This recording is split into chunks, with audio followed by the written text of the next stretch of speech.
વાઘોડિયાના ચણોઠિયા પાસે પણ પાણી ભરાઈ ગયા છે। તામસી નદી પરનો બ્રિજ પાણીમાં ગરકાવ થઈ ગયો। નદીના પાણી ગામની આજુબાજુમાં ફરી વળ્યા છે।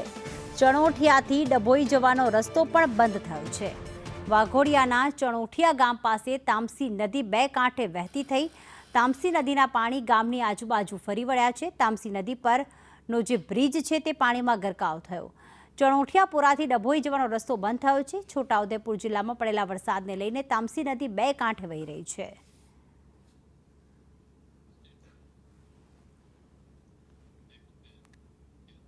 ભરૂચમાં પણ નર્મદા નદીએ ભયજનક સપાટી વટાવી। નર્મદા નદી ભયજનક સપાટી વટાવીને 25 ફૂટે વહી રહી છે, જ્યારે આ લેવલ સવારે 24 ફૂટ હતું। ધીરે ધીરે હવે સપાટી વધારે થઈ રહી છે।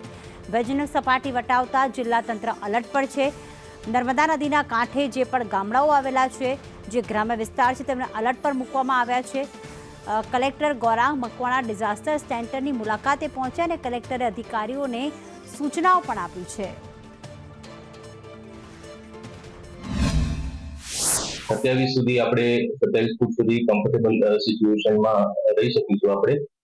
તેમ છતાં નીચાણવાળા જે વિસ્તારો છે, જેમ કે કસક છે, ખુર્જા બંદર છે, અંકલેશ્વરના જૂના છાપરા ગામ બાજુ, ત્યાં એલર્ટ લોકોને કરી દેવામાં આવે છે। સતત ટીમો જે નીચાણવાળા વિસ્તારો છે ત્યાં એલર્ટ અત્યારે આપી રહી છે, અને એવી કોઈ પરિસ્થિતિનું નિર્માણ થાય કે જ્યારે પાણી પ્રવેશવા માંડે નીચાણવાળા વિસ્તારોમાં, ત્યારે તરત જ એની ઇવેક્યુએશન સ્ટાર્ટ કરીશું। હાલ સ્થિતિ નોર્મલ છે, પરંતુ સમગ્ર પરિસ્થિતિ પર અમારી નજર